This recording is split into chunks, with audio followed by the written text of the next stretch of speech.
Olá, seja muito bem-vinda a mais um vídeo aqui e hoje eu quero conversar um pouquinho com você. A gente vai aprofundar um pouquinho mais no que é assumir o controle dos seus pensamentos. É notório, né? E todo mundo sabe que a gente não tem o controle de nada. Então você estava lá no seu relacionamento, ele indo bem ou não, né? Ou estava indo muito bem, de repente você finalizou, outra pessoa finalizou, ele já não ia bem e foi finalizado, enfim, né? Você não tinha o controle dessa situação, assim como a gente não tem o controle. Algo que você não queria aconteceu. Então eu sempre falo para as pessoas, a gente não tem o controle de nada. A única coisa que a gente pode assumir o controle é o controle dos nossos pensamentos. Então é por isso que a gente vai falar sobre isso. Porque muita gente que chega até mim fala assim, Adriana, mas como que eu posso focar em mim? Como que eu posso ficar bem, sendo que eu tô passando por uma fase difícil de término de relacionamento? Um término de relacionamento nunca é fácil. Por melhor ou pior que tenha sido o seu relacionamento, é um encerramento de ciclo, né? Então não começou um outro ciclo novo e todo encerramento de ciclo, ele dá uma dorzinha no peito, ele não é agradável, vamos dizer assim, né? Então vamos lá, vamos aprofundar um pouquinho mais. Eu falo para as pessoas, o único controle que você pode ter na sua vida é o controle dos seus pensamentos, embora a gente não queira. E quando a gente começa a controlar os nossos pensamentos, a gente começa a controlar o quê? As nossas emoções, você tá entendendo? Então assim, não sei se você já percebeu, mas às vezes duas pessoas que passam por uma situação muito parecida, elas têm um comportamento completamente diferente. Já falei isso em outros vídeos, né? Por que isso acontece? Porque a interpretação que a gente dá a determinado fato é diferente do que do outro dá. Eu interpreto de um jeito, fulano interpreta de outro, ciclano de outro e assim por diante, né? Como que funciona isso? Vou até explicar numa situação. Vamos supor que você chegou no seu trabalho agora, né? E você tá com uma blusa lá, tal, e alguém fala assim, nossa, ai que blusa feia. Qual que vai ser a sua reação? Né? Pensa aí, qual que seria a sua reação? A primeira reação que você teve, né? Você não precisa contar pra ninguém. Agora, pensa comigo. Se você, de repente, pensar, tá, que a pessoa é uma pessoa, fulano é invejoso, fulano não tem inveja de mim, não sei o quê, você pode nem dar bola, você pode ficar irritado, ou tudo mais. Se você de repente pensar que você não é boa o suficiente, né, que você já não saiu à vontade de casa com aquela roupa, estava estreando uma roupa nova, você fala, nossa, será que eu tô bem? Será que eu não tô? Você pode ficar constrangida, ou de repente pode ficar com raiva. Você entende de que, assim, o fato que aconteceu em si não muda, e duas pessoas, às vezes, que passam por essa mesma situação, às vezes elas têm comportamentos totalmente diferentes, emoções totalmente diferentes.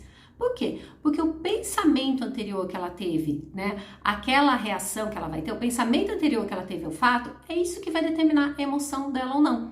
Eu sempre dou esse exemplo, do exemplo da festa também, em outros vídeos meus você vai ver. Por quê? É o que você pensa que vai influenciar a sua emoção e não o que acontece em si. Isso a gente dá o nome de pensamento automático. Só que esse pensamento é muito rápido, a gente não chega a perceber ele. É só quando você começa a se conscientizar dele, é que isso começa a acontecer. Então, dependendo do pensamento que você tem. Vou dar um exemplo para você. Teve uma cliente que chegou até mim, ela falou assim, eu fico muito mal toda vez que eu chego em casa, eu começo a ver tudo como era no nosso relacionamento, eu tenho memórias, eu tenho lembranças disso e daquilo, até muita gente aconselha você a tirar todas as memórias, né, a tirar todos os objetos pertencentes da pessoa, mudar de lugar, enfim, é uma forma de mudança também. Mas ela falava assim pra mim, então sempre que eu chego em casa eu fico triste, eu começo a chorar. Aí eu perguntei pra ela assim, o que você pensa quando você chega em casa que faz com que você fique triste? Ela falou assim, nossa, como assim? Eu não penso em nada. Eu falei, não, alguma coisa você pensa. E ela começou então a avaliar os pensamentos que ela tinha que levavam, que deixavam ela triste.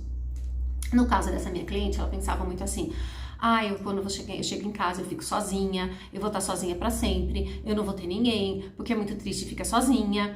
E todos esses pensamentos da solidão dela acabavam deixando ela triste. Você entendeu? Então, o pensamento automático que fazia que ela tinha, que fazia com que ela ficasse triste. Essa que é uma forma legal de você lidar com as suas emoções. E a gente começou a mudar esses pensamentos, né? Então, eu falei assim, o que você poderia pensar de diferente para deixar você feliz? Rever esses pensamentos. Poxa, mas será que eu vou ficar sozinho o resto da vida mesmo? E por que ficar sozinha é tão ruim? Né? O que traz de ruim ficar sozinha? Eu vou ter que ficar comigo mesma, eu nunca fiquei comigo mesma, eu vou ter que olhar para dentro de mim. Aí ela começou a desenvolver uma série de competências para olhar para ela, para ficar com ela. Outra coisa que a gente mudou muito foi o quê? As imagens mentais.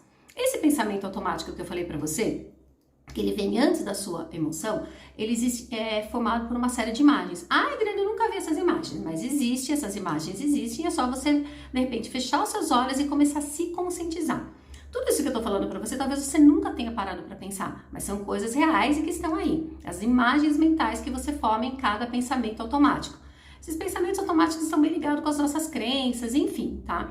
Mas no caso dela, né, até para exemplificar que fica mais fácil, eu falei, então fecha o olho, né? E o que acontece quando você pensa que você vai ficar sozinha, que isso, que aquilo? Aí ela fechou os olhos dela, ela falou assim, nossa, eu me vejo sozinha, né, em casa, uma casa grande, eu tô bem mais velha já, eu continuo sozinha, nem os meus filhos, no caso ela tinha filhos, nem os meus filhos estão vindo me ver, biriri, pororó, que já eram grandes no caso, né, mas enfim. Então, essa imagem mental que pertencia a esse pensamento automático é que desencadeava todo o pensamento de tristeza dela, toda a emoção de tristeza, e por isso ela se sentia triste.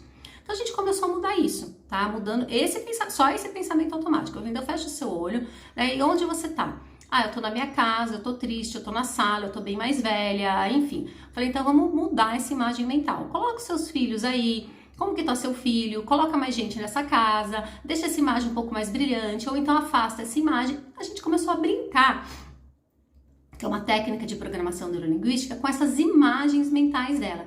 E aquilo lá começou a mudar. Falei, coloca uma música legal, agora traz um pouco pro presente, né? Essa cena estava muito no futuro, traz mais próxima de você. Como seria, né? Você se comportando, se relacionando com você mesma, você se descobrindo, você isso, aquilo. A gente foi colocando várias competências nessas imagens, mudando essas imagens mentais.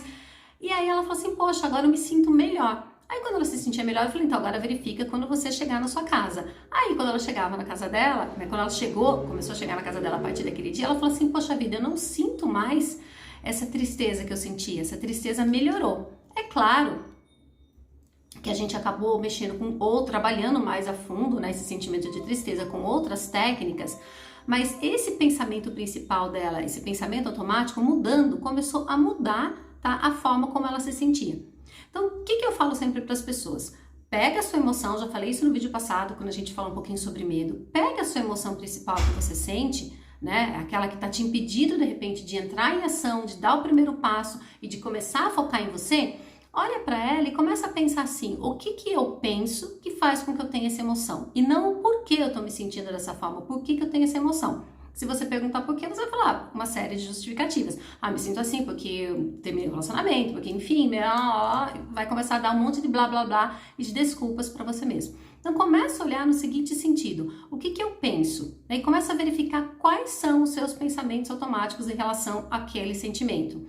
Ah, ou porque eu tô sozinha, ou porque eu me vejo sempre sozinha, ou porque eu acredito nisso, nisso e naquilo, e começa a trazer quais as imagens mentais que você tem desse pensamento automático. Se for o caso, fecha o seu olho um pouquinho e começa a visualizar. Ah, eu tô assim, tô assado, né? Como que tá essa imagem? E começa a mudar essa imagem, a brincar com essa imagem. Lá no manual que eu deixei aqui de para relacionamento, eu ensino mais a fundo essa técnica, tá? Para você brincar um pouco com essas imagens mentais, para que você comece a mudar, né, esses sentimentos e comece a criar uma força, uma esperança para você o quê? Para você mudar um pouco e sair, entrar em ação, que é começar a focar em você mesma, desenvolver sua autoestima, desenvolver seu amor próprio, para que você reaja à situação e esteja pronta para uma fase muito melhor ainda. E só o fato de você ir trazendo essa autoconsciência para você e essas pequenas mudanças, né, no seu comportamento, no seu hábito, já vão começar a fazer você a mudar, né? A mudar a sua forma de se comportar, a mudar a forma, a sua perspectiva de enxergar as coisas, focando na solução e não no problema em si. Né? Se você ficar ali focada, lembra que eu falo, se você continuar ali focada, você vai continuar tendo mais do mesmo. Então esse pequeno exercício ele vai te ajudar a mudar o foco. Faça, pratique e aí depois você me conta como que foi fazer esse pequeno exercício, essa pequena mudança. Você pode fazer com vários sentimentos que vierem surgindo ao longo do dia. Então, Adriana, eu me senti assim, assim, assim, assim, assado. Vai observando as suas emoções, né, em vez de esconder cada uma delas, como eu já falei. Vai observando, vai se perguntando o que eu tô pensando que faz com que eu desenvolva essa emoção. Vai conversando com essa emoção e vai também fazendo esses pequenos exercícios de mudanças de imagens mentais que você vai ver. Um outro exercício que é muito legal para você trazer essa autoconsciência para você e esse poder pessoal, né, o poder de lidar com essa situação, Às vezes, quando você fecha o olho, você imagina a situação, por exemplo, com o seu ex, todo esse término de relacionamento tá muito grande, né? E você se vê pequenininho aqui, então você não consegue lidar a princípio com essa situação. Então, o que você vai fazer? Você vai imaginar que toda essa situação esteja como ela estiver representada através das suas imagens mentais, você vai começar a diminuir ela e ficar maior. Quando você fica maior, o que eu falei do medo na semana passada? Você começa a ter mais autoconfiança. Aquilo que é maior do que você dá medo, aquilo que é menor do que você, né? Você consegue lidar com isso. Então comece a brincar com as imagens e aí depois você me conta quais as experiências você está tendo.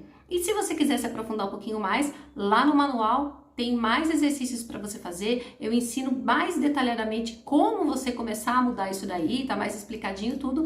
E aí, vá lá, baixa o manual e depois você conta para mim como que tá sendo esses exercícios para você, como que tá sendo essa primeira mudança de autoconsciência, ok? Gratidão por mais um vídeo e gratidão, um excelente dia para você.